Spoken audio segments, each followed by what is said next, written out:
Welcome to Project Fairway's Dallas Female Forum, presented by the Texas Golf Association and Toyota. Welcome, ladies. Thank you. Thanks for having us. We have all these wonderful ladies here from the golf industry. And first up, we have Milana Dutch, the general manager of Herman Park Golf Course in Houston, Texas. And also, I believe, a part of the PGA Works board, which is doing great stuff all around the country. Welcome. And Thank you. Yes, absolutely. And we have Pam Owens, who is the fitness director at Royal Oaks Country Club. And you put together all kinds of fantastic programs for membership with scientific research and all kinds of good stuff to get your members correct, get your members in shape, correct? That's right. That's right. I'm in Houston. You're in Houston. Wonderful. And we also have Julie Roberts. Hi, Julie. Hi. Julie is the director of golf for Indian Creek Golf Club, and she has a passion for supporting golf professionals within your community. Welcome, Julie. Thank you. Glad to be here. Great. And we also have the lovely Kelly Kilgo, the managing director for the Texas Golf Foundation and the director of outreach. Welcome. Thank you. Thanks for having me. Yes, wonderful. And thank you for partnering with us on this wonderful event. We're excited about it. Yes. And last but not least, we have Jennifer Birmingham, director of golf programming for ClubCorp. Yes, thank you for having me. Yes, this is amazing. You know, and I just wonder, how many of you ladies actually know one another or have heard of one another? Do you guys have a friendship, prior to coming together today? No, I mean, I know those two just from work stuff. So we associate it, I'm new to Texas. Oh, there you go. Welcome. I just moved to Texas in November from California. Nice. What part of California?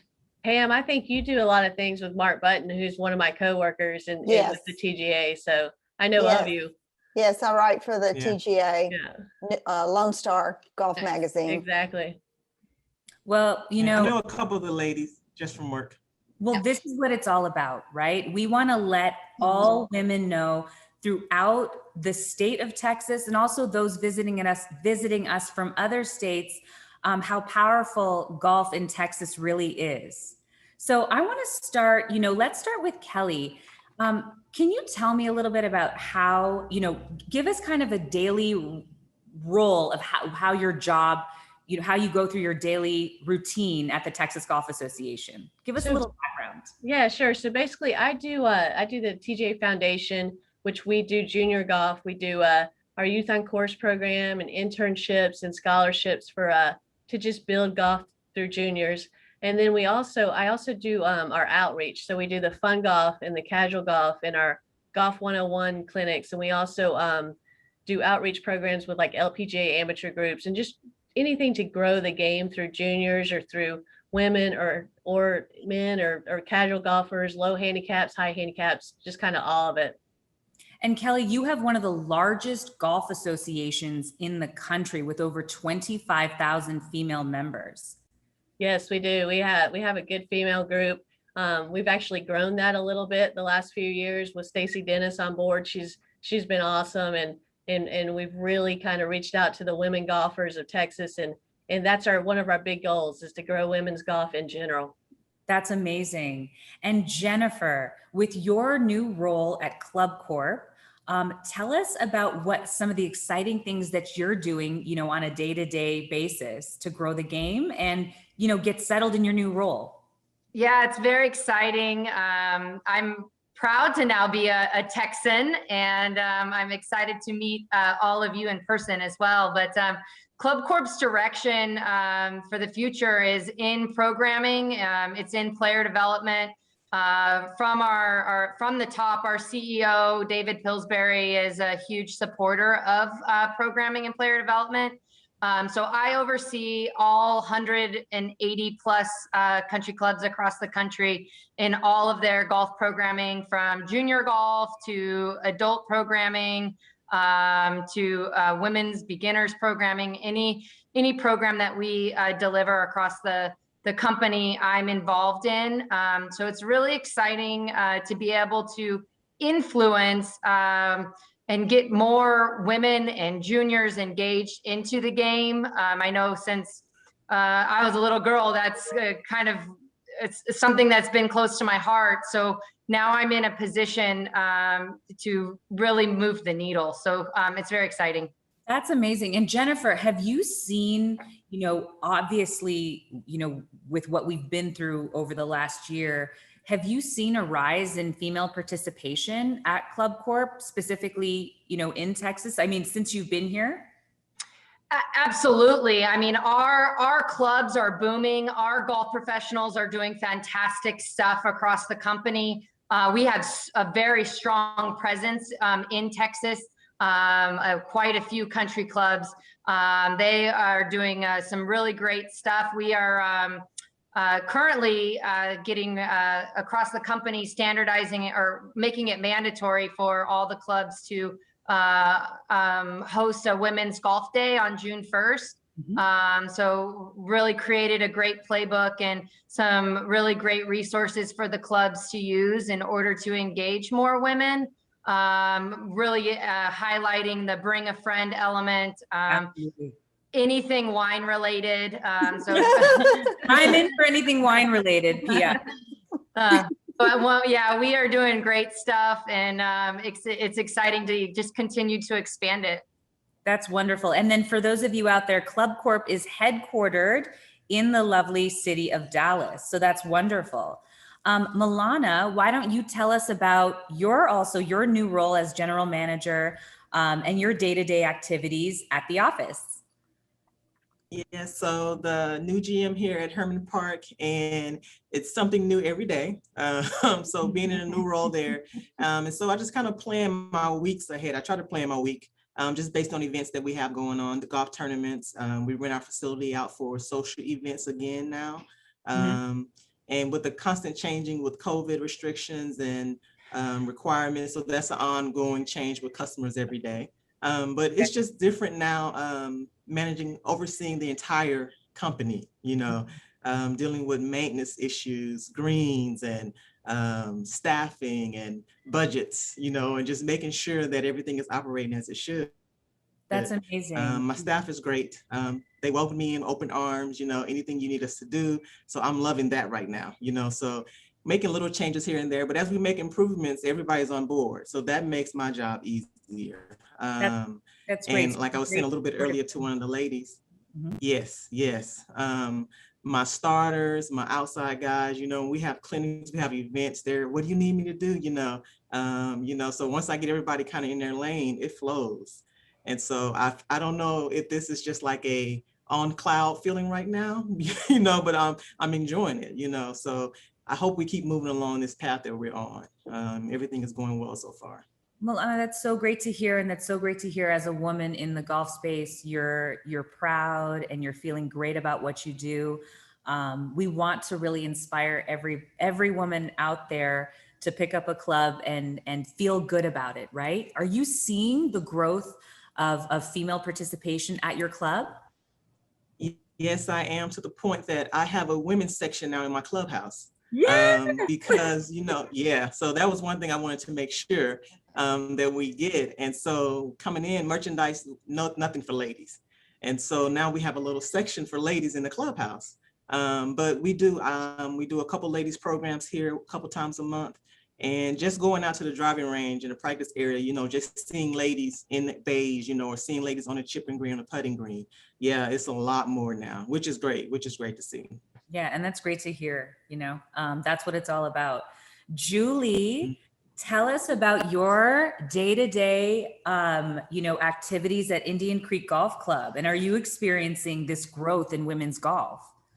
Yeah, it's, Indian Creek had a nice women's following anyway. And I started here in 2017. So 4 seasons in, and it's all been a little bit bumpy. We've had some flooding over a couple of seasons, and we, just like Houston has been plagued with this as well. So, some weather woes, and then a pandemic, and so we're navigating through all that, and it's amazing to me that one of the outcomes of the pandemic was for golf to have this sort of explosive rebound. So, I was in this business in the late 90s when we had sort of the tiger boom in golf, and I was I was working as an instructor then, and we had 5 instructors at our facility, and we were all slammed busy with lessons all day, every day, and it was just a different era. And then we kind of went on this long sort of slide, sort of downward from, recessions and 9/11 and other events in the world. So it's really, for me, this is just like revisiting the late 90s when we had this huge boom in golf. And so I was ready for it. I'm so happy to be entertaining all these people. And the women's game is sort of returning to what I experienced when I first started in this industry in the late 90s. So, between TGA doing Golf 101 and having successful programs for unintimidating entry for women, to, we started something called WWG, and it's Wednesday Women's Golf, and it's a combination of instruction and play. And really, it was taking Golf 101 from the TGA and saying, okay, if we don't capture these 20, 25 women that have engaged with us over the last couple of seasons and force them onto the golf course, we're going to lose them again. And so that whole retention value, that's been the thing, I think, for women's golf at Indian Creek, has been a strategy of retention. So it's one thing to get them introduced, but it's a whole different game to actually get them playing and staying with it and loving it the way that most of us on this panel do. So that's been an amazing transformation, I think, from having a few women out here to having women like really wanting to be here on a weekly basis. And if we get rained out, they're sad. And I don't want them to be sad, but I'm like, yeah, I hope you have a little FOMO going on because you're missing out. No, that's amazing to hear. And I'm loving WWG. I feel like I need to bring my boxing gloves too on Wednesday. Yeah. No, it's good. It should go nationwide. Yeah, absolutely. Jennifer, see? We got to do some WWG Wednesdays at all the ClubCorp facilities too. Yes, I love it. I'll add it to our ladies list. And Miss Pam Owens, fitness has become such an important part of the game. And I think it's such a beautiful thing that more women are picking up clubs, but also we want to make sure that they stretch, that they don't injure themselves. When I was younger playing golf, I had the luxury of not needing to stretch, right? Because I'm young and I'm like, whatever. And now you better believe that I stretch like as soon as I even get out of my bed in the morning, right? Exactly. Yes. Tell us about your day-to-day, everything you're working on, and how you're seeing growth in your industry. Oh, I love it. I help people feel better about playing golf, and I help them stay in golf because I feel that our role as fitness professionals or nutrition coaches is to help people stay in the game, because so many people get injured or don't feel equipped to play, or they start to see their performance declining a bit. And so it's much more fun, as all of you know, to play well and to not be injured or not be hurt. And so to see your performance increase and to see that yardage get further down the fairway, that's what I feel like we do to help women, men, and all golfers. So it's fun to be on that side of it because I have very motivated clientele. The members are motivated, they're excited, and they get good results. So no, that's wonderful. And you are seeing an increase in the fitness side as well, more women. Yeah, well, we had an interrupt with gyms, being closed down for several months, but I was doing online coaching before that. I've been doing that about 5 or 6 years. I have online courses, programs. I deliver a lot of information via Zoom, and I have classes, et cetera. So I just kind of transitioned into more of that. And so there's no interruption. I mean, there's basically no excuses for not doing fitness or staying on track with your fitness, because it's, even if you can't go to the gym, we still have courses and classes available for you. So that's wonderful. That's so great that you were prepared. We all, as we were talking about before we even came online, we pivoted, right? We all grew during the global pandemic, during COVID. And Pam, that's great to hear that you were able to apply your online coaching strategy and use that strategy to really kind of elevate what you're doing during a pandemic. Kelly, how have you pivoted during the global pandemic, during COVID, and what are the benefits that you're seeing now from that pivot? Well, for TGA, I think we took advantage of how many people wanted to be outside and get involved with golf. So we saw new membership, more women's golfers, more rounds being played, like Julie mentioned. And we created more casual golf outings and more beginners leagues, more beginners clinics. We reached out to different chapters throughout the state, and we did what we could to just get people involved when they seemed most interested because of COVID and being outside and getting out of the indoors. Wonderful. And then Jennifer at ClubCorp, tell us a little bit about what you're noticing. And I know you began your role in January, but what are some of the transitions virtually that you also have been using at ClubCorp, and what advantages are you seeing with that? Well, first, I might have had the biggest pivot of anyone in the pandemic, moving from a full-time golf instructor and never living more than about 30 miles from my Long Beach bubble to moving all the way halfway across the country to Dallas, Texas, and not knowing anyone for really my dream job.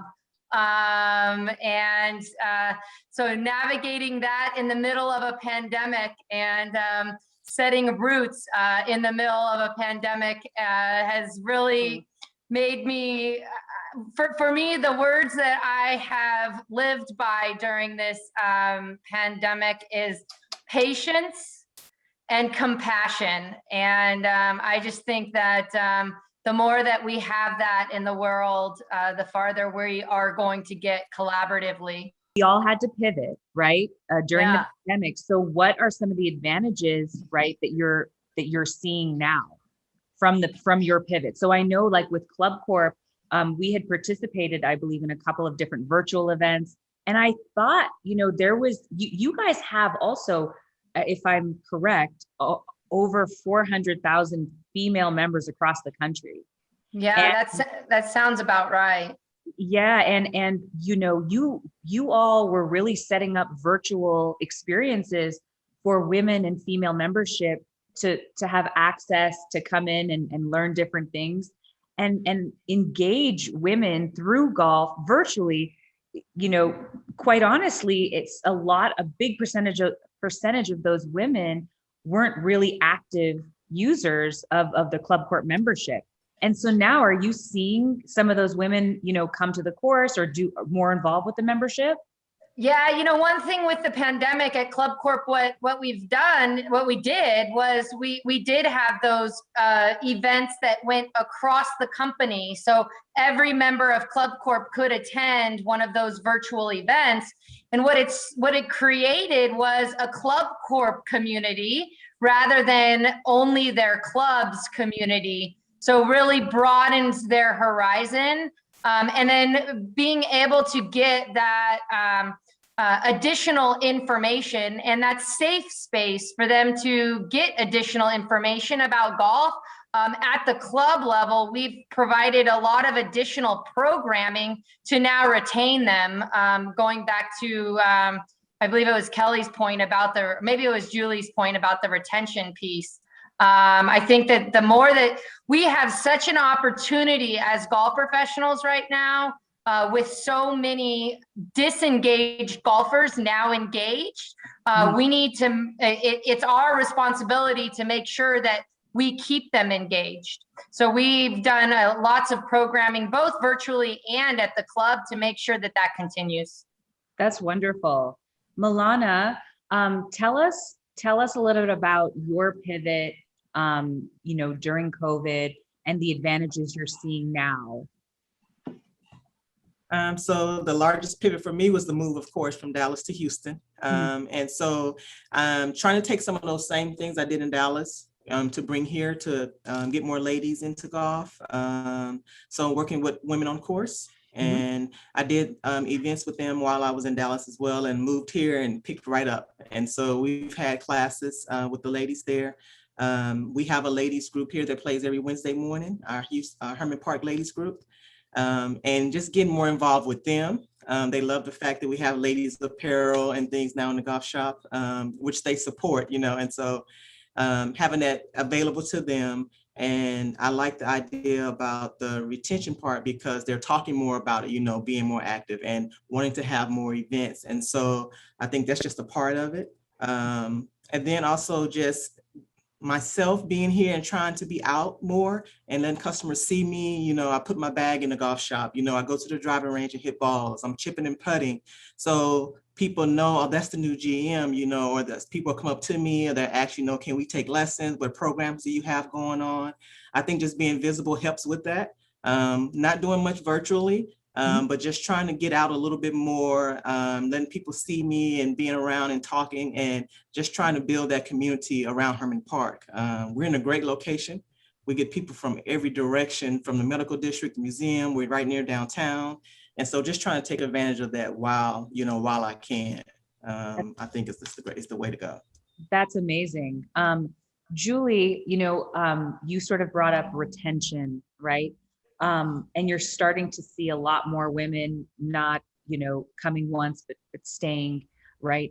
Tell us, if you were to share some of the opportunities that golf could provide for some of those women that maybe are scared to kind of come back the second time, but what are some of the values and the opportunities that you would want to share with women watching today about how golf can sort of elevate you as a businesswoman, or as a young woman, however it is? What do you think golf offers as an opportunity to women?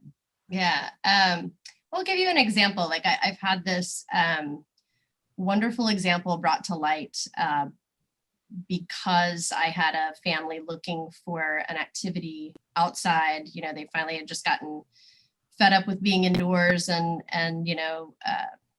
just stuck inside because of the pandemic. So that brought out, I won't say names, but anyway, 3 women who I had never met before, never heard from before, had never, ever come onto a golf course. And it's a mom and 2 daughters. And one of her daughters is in college and medical school, and her other daughter is probably 13, getting ready to go to high school, and was maybe considering, like, do I play a sport? What do I do? And it, like, to me, this is so unfortunately unique. Rarely do you see girls coming out to the course with their moms, at least in the public setting, right? You might see it more in the country club setting, but you don't see it as much with public golf. And, I know for myself, my dad, my brother, they're the ones that drugged me out to the golf course and got me in the game. And I think when I talk to a lot of other female professionals or female, athletes in general, there was kind of a male influence on either on their golf career or their sports career for the majority. So it was so cool to have this family come out, and they wanted to take private lessons together. So we started them with lessons, and they were so excited for the multiple things that I think it brought to the table for each of them individually. For the 13-year-old, I think building confidence was a big thing. And I think her mom saw this, amazing, ability for all of us to connect and celebrate successful, shots, even if they weren't perfect. It was, just positive and energizing. And so her youngest was really getting that out of it. I think for her college daughter, her college age daughter, she was seeing the social benefit of it. Like, ooh, Top Golf is kind of cool. And hey, I've got guy friends that play golf, and this could kind of get me into that network, and I might have a future in the medical community. So I would love to be able to play golf with my peers and my colleagues. So that was amazing. So, for both girls, it was just a revelation, I think, that golf could be all of that. And then for mom, getting outside, getting physical again and active, and thinking about her life after her kids. She was like, I want to have social connections. I want to have friends, and I want to have something to do that my body can handle. She wants to be inspired to work out, and I think a lot of times I use golf as, it's like, hey, if you want more power, you got to lift the weights. If you want better balance, you got to get into fitness, right? So for that. They saw all of that. They saw, and they loved being outside. And when they got out here and they saw the scenery, they were just like, God, it's so beautiful. So for them, it was this wonderful escape from school, homework, a home life and a work life that just felt like solitude. So as much as we're all trying to be more mindful and, find moments to meditate, I think they actually found some peace after we did the lessons and I got them out on the golf course. They're just loving it. And I just taught them how to scramble. I'm like, you don't have to play your own ball. Right. Who cares? Just scramble all day long. So it's low key, low pressure. And I think so that takes the stress out of it. So confidence, social life, physical fitness, and mental fitness. It's all there. I love the fact that you mentioned the family side of it, and I know everybody here is really, it feels good to everybody when you do see a family come out to the golf course, right? That was how I was able to really build a relationship with my parents, growing up playing the game. I spent a lot of time with my father, but my mom was the one that knew everything about the game. Like you could ask her about any champion of any major and she knows it all. And I love the fact that families can really, really do a lot of great things on the golf course together if they are aware, right? Yes. Yeah.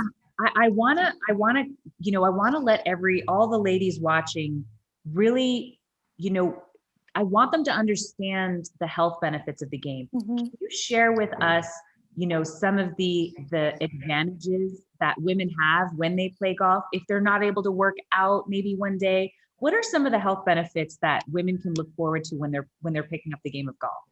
Oh gosh, there's so many.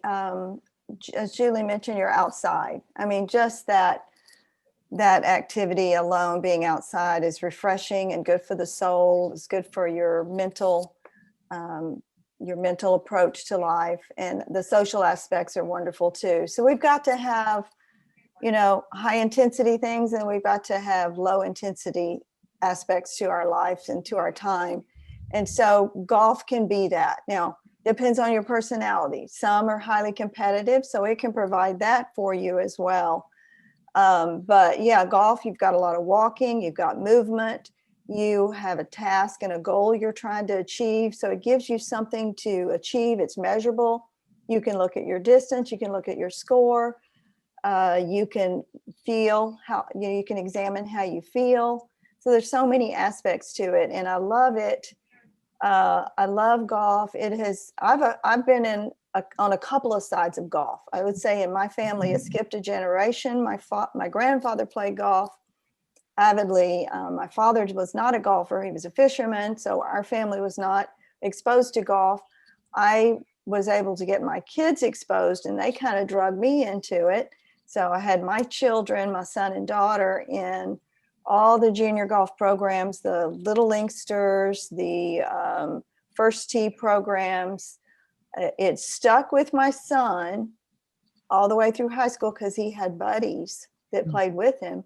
My daughter, unfortunately, it didn't stick with her, although she was a phenomenal golfer, but there were no other girls playing. This was in the late 1990s. There might have been one girl occasionally that lived on another way far away in Houston. So I was on the golf mom side of it, and then I played a little with my husband, and then I got into the golf fitness side, and that introduced me into speed golf. I mean, there's so many aspects to golf that are entry points if we think outside the box. And, you know, this whole Golf 36 program, or Ops 36, which is wonderful for beginners to start and feel successful. I think in my role, I like to really coach up the confidence aspect of it. Where do you feel you need help? What are you feeling? I just, you know, I can't balance, or I've got issues, you know, so I'm almost like a therapist in some ways, because people can share things with me about what's going on with their body, or what's going on that may be holding them back. And so I feel like I can help them with any of those particular aspects of their game that help them get back on the course to enjoy those benefits, like you mentioned, that are so prevalent on the golf course. You know, I'm loving, you know, how what you just said. The biggest gap in golf right now is as a whole, women between the ages of 24 to 49. And in all other areas, you know, women are really, really thriving. If you were to give one piece of advice, and Pam, since you're definitely on a roll right now with all the amazing, you know, pieces of advice from a business perspective, since, you know, you obviously have Pam Owens Fitness, you're doing a lot of great things. What would be a piece of advice to give a young woman in that gap to pick up a club? What would you tell her? I would say, you're good enough. You're good enough. That's what I would say. Can I share a quick story about that? Absolutely. A couple of years ago, pre-pandemic, a student of mine came to me. She's actually an executive for Farmers Insurance, and definitely in that age demographic that you just said. And Farmers actually hosts a PGA Tour event at Torrey Pines every year. And she gets invited every year to play in the Pro-Am. And, you know, she's at the level where she'd play with, you know, a very famous and a PGA superstar, but she passed every year. She passed every year. And she came to me 6 weeks before the Pro-Am, and she said, I need to learn golf in 6 weeks in order to play in this Pro-Am, because I've said no so many years. They said I need to play this year. So we go for our first lesson, and between rain and her schedule, we got 3 lessons in prior to the Pro-Am. And it was the ultimate crash course of what to wear, how to navigate the golf course, you know, use a tee, everything that you're going to need to know. And so the event happens. The Wednesday of the Torrey Pines tournament that week, I was just waiting for her phone call. And after the event, she gives me a buzz, and I said, how'd it go? And she said, if I would have known how bad my coworkers were at golf, I would have played years ago. And she was intimidated this whole time because, you know, all of her coworkers talked the game, but she had the game. Yeah. And now she is an avid golfer, plays every year. I on Instagram, she's posting golf. She loves it. And I just think that at that moment, that was her pivot. Mm-hmm. That's amazing. I love that. Can I make a quick comment? I think so many of us suffer, or so many of our golfers suffer from imposter syndrome. I know you've all heard of that, imposter syndrome. I'm going to fail. I'm going to embarrass myself. I'm going to be terrible. People are going to judge me, you know, like you were mentioning, Jennifer. And it's just, you can't compare yourself to others. I think if it's for you, you've earned it, you're going to be able to do it. Just get in there, fail frequently, fail often, and fail upwardly, you know, go for it and continue to learn. So I just try to coach people up with that, because we all start somewhere, every one of us, and there's no reason that you can't start, or a woman can't start, or a young lady can't start. So No, that's amazing. Milana, what would you give? And I know you're on the PGA Works board, so you're probably working with a lot of young women, inspiring them with your journey. What's some advice that you would offer women in that gap to go forward and help them with business and life? I love Pam's quote of "You're good enough," because that's one thing the ladies are always nervous and scared of. But I always just try to tell the ladies that I'm working with, or whoever, to try it, give it a shot, and I always tell them when they do to bring a friend, because you get that experience, you want somebody else to have it as well, and then if you have a friend that's experiencing the game as you are, now you have a buddy to practice with, to go play with, to stay involved in the game with. But I try to encourage everybody to just try it, give it a shot. You say you don't like it, or you don't know till you try it, so you can start the putting green, start the chipping green. But I always just try to tell them to give it a shot, see what's out there. And also golf opens doors. You never know where door is going to open just because you play golf. You can meet somebody that you might not have an opportunity to connect with, but if they find out you play golf or you've tried golf, that's a connection right there automatically. And so they have to use that. And so you want to be able to use it. So you just got to give it a shot and give it a try. Wonderful. Julie, Mhm. what are you telling the WWG girls?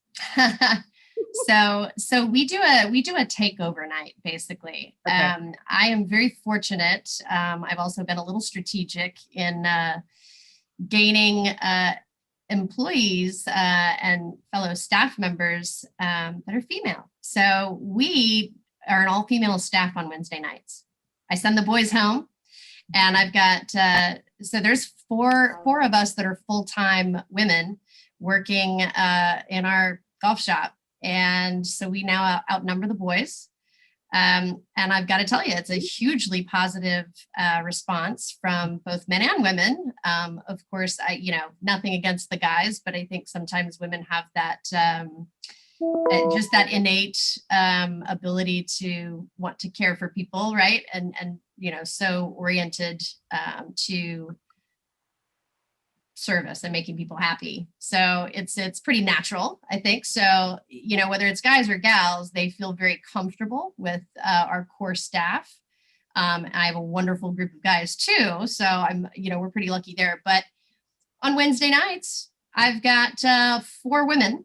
2 of us are instructors, and the other 2 are running the shop and doing check-in and making sure everyone's having a good time. The ladies at the bar are handling drinks and giving them a good time before the round and after the round. So it's full-scale female fun on Wednesday nights. So and that has been the coolest thing. I've been doing this over 25 years. And when I used to feel like I was on an island, and I was the unique person in the operation. It's amazing right now, even for me, from an energy standpoint, to come to work and have that sort of team that's female, and part of what draws me to the game is the ability to compete and play and interact with men. I always loved that about the sport when I was a kid, was that, hey, I can beat the boys too. This is cool, right? So what other sports can you really hang? Golf is one of those.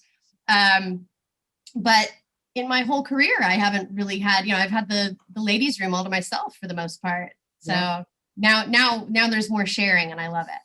Are you seeing any of like your female, Wednesday, guests? Are you seeing maybe some business being done?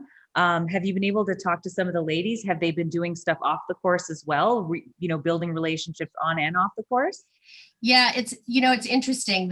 So I'm still measuring sort of the demographics of it all, but we do a form that they fill out for every week when they sign up, and so I at least know skill levels. Okay. And we're kind of the group, and on any given night there's 20 to 30, maybe the potential is there for 50, but rate of attrition is what it is. So these are gals with busy lives, but there's a third of them that are beginners, a third of them that are intermediate, and a third of them that are experienced, right? So, And when I ask them their playing experience, it's not about how good you are. It's how many rounds do you have under your belt, right? So have you played less than 10 rounds? Great, you're here. Have you played 10 to 20 or 30 rounds? You're here. Have you played more than 30 or 40 rounds? Okay, great, you're experienced. So it's not necessarily about skill level, but maybe just how much have you done this on the course, right? So, and then I'm seeing within that demographic of skill levels or experience, there's different age ranges. So I've got gals in their 20s and 30s, gals in their 40s and 50s, and a handful of gals that are in, the 60 to 70 range. So it's interesting. It's more social networking. I've seen less about work and business and more about social connection. That may be a bit of a backlash from a year of not getting out and not being around other people as much. But everyone's coming from such a diverse background that I don't see as much networking in the work, related sense as you might expect. But I anticipate that happening because people are going to bring friends and it'll become that at some point. But people are just happy to see each other. So, and I love your strategy about secretly sending the guys home and making it sort of, social networking experience for women, we love that, right? Yeah. And then you throw some wine and potentially some tequila in there,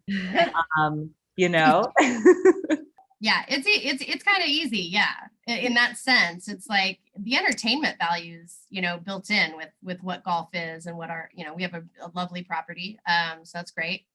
But yeah, I've talked about with some of the gals, I've talked about having a ladies only fitting night, which is not a unique idea necessarily, but just to produce that. And then in association with it, have a jewelry party and cocktail hour. And there can be multiple things going on that, everyone can engage with. And so we can do a non-golf night. If you want to go play golf, great, but we'll do these kind of other activities around the golf. And I think that's going to be fun to do this summer. Yeah, absolutely. I think women really, really need to understand that golf is a lifestyle and it doesn't necessarily mean picking up a club and hitting a ball, right? Yes. We talk about 100%. the right? And we talk about networking and doing all the fun things, staying fit, as Pam discussed earlier. So there's so many benefits and opportunities in and around golf. And Kelly, similar to Julie, you've been in this industry for quite some time. You're heavily involved in the community. You've worked at golf associations in New York. Tell us your advice that you would give young women or women in that gap to pick up a club and tell us what you would tell her. The first thing I agree with Pam, take that first step. Join Julie on Wednesday nights, do our Golf 101 clinics. Jennifer, I love your story. I mean, everybody starts off as a bad golfer, and that's what everybody needs to remember. So, just get involved, find your local clubs, find your state golf associations, find your LPGA AM chapters. They're all there and they have so many different skill levels. So I would just say, it's out of your comfort zone, but that's okay. Take that first step, get involved, and then you get a story like Jennifer's, and it makes a lot of sense for people, and the opportunities are pretty amazing in golf. Oh, that's wonderful. I want to do a quick roundtable question, but most importantly, I hope that you all are able to stay in touch and build relationships. We all know that Jennifer, if she hasn't made 100 friends out there already, I don't know. But I know that I would totally be your friend, Jennifer, if I worked at ClubCorp. Well, I only had I want you crash 95, course. but now I have 100. So I'm going to go around and I want everybody to answer this question. What would you tell yourself 10 years ago that you know now? So Kelly, go ahead. What would you tell yourself 10 years ago that you know now about this game? I would say stick with golf. There are so many opportunities, whether it's friendships or networking or whatever, fitness and social activity later in life. There are so many avenues to take it to the next step in whatever it may be. Stay with golf, stick with it. And I started as a naive little intern And then 5 years later, I was the executive director of the Women's Texas Golf Association. So golf has been huge for me, and I think it can be huge for a lot of people. So stick with golf would be my 10-year advice. I love it. Jennifer? I would say dream bigger. What I thought was like, I've officially made it, but in my mind, what that was 10 years ago is so far from what that is today. I think sky is the limit. And when you set those goals and you write them down and you are passionate about that, I think anything is possible. Well, sum it up in one phrase. What would I tell myself? That you, besides you're good enough, I think I would say that you have a purpose. You have a purpose, and find that purpose, and just what Jennifer said, believe in yourself. I don't know, it kind of almost brings some tears to my eyes when I think about it, because I think I've compared myself in the past. Mm-hmm. And I think compare yourself so that you can grow. Compare yourself so that you can grow, and use it as a source of inspiration. I think the comparison. So that's what I would say. Oh, that's beautiful, Pam. Thank you. Sorry. No, I Yeah. feel you. I feel all of you. So, but Julie, go ahead. Tell us what, you would tell yourself now that you after 10 years. Yeah. Well, I'll tell you where I was 10 years ago, and I was in Milana's shoes as a general manager. So managing a municipal course in Kansas City. And it was kind of a 10-year road that started out with a troubled property. Like, they had, it had been let go. It was, as we in the golf industry say, a goat ranch. And I knew what I was getting into, but I didn't. And it was interesting so 10 years ago, I'd have been halfway into that 10-year journey there. And I remember feeling a little impatient because everything I thought that it needed to be and where it needed to go and the potential it had and how amazing of a property it could be if it was if people would just, forget about its past. I just wanted it all to happen right then. And so what I learned 10 years ago that I take to heart now, because we've been through a bit of a journey here at Indian Creek for the last 4 years, is to be patient. And it's no different than a round of golf. Tiger was best at saying it. I stayed patient. And he's given that mentality to a lot of great players. And I think what we do in our work life and in our careers, you might feel like giving up on your vision for something. But if you believe in it and you stay true to it and you see it through, it's amazing the transformations that can happen both personally and professionally. So I would say be patient and trust yourself. If you have something that you really know is right, then trust it and be patient and see it through. Thank you, Julie. Thank you. That was beautiful. Milana? Man, they took a lot of you guys, ladies are good. You took a lot of my thoughts. But 10 years ago, I probably would say definitely be patient, but don't worry. The comparison part, Pam, really hit me because, and everybody knows, Julie, in the golf industry, until you get to certain positions, you're not making the income that you need or that you want, or being 30 years old, what you think you deserve, and so there's a lot of worry there, and comparing yourself to your friends, where they are in their careers. And so looking back, I would say, don't worry about it, because you're working, you're doing what you're supposed to do, which means in the end, it's going to pay off. You're going to get to where you want to be. But just don't stress over it. And so I think that's kind of what I would tell myself. Just don't worry and keep doing what you're doing. Ladies, this was absolutely beautiful. This is exactly what the world of the woman in golf, or just entering golf, or playing golf, or even wanting to continue to play golf needs to hear. I hope that all of you all can connect even after this, and I hope everybody watching is inspired by these beautiful women. Milana, Julie, Pam, Kelly, and Jennifer, thank you so much. I really, really appreciate you being with us today. Thank you. Thanks for having us. Nisha. Thank you. Thanks for doing what y'all are doing. It's Yeah. amazing Yes. what you guys are putting together. So keep it going. Keep it going. Absolutely. Thank you. And don't be surprised if I pop in on a Wednesday. It's so fun. It's so fun. Yeah. All right, ladies, have an amazing rest of your day. All right. you. Thank Bye-bye. you. Bye. Everybody. Move it, take it up, get it, light it up.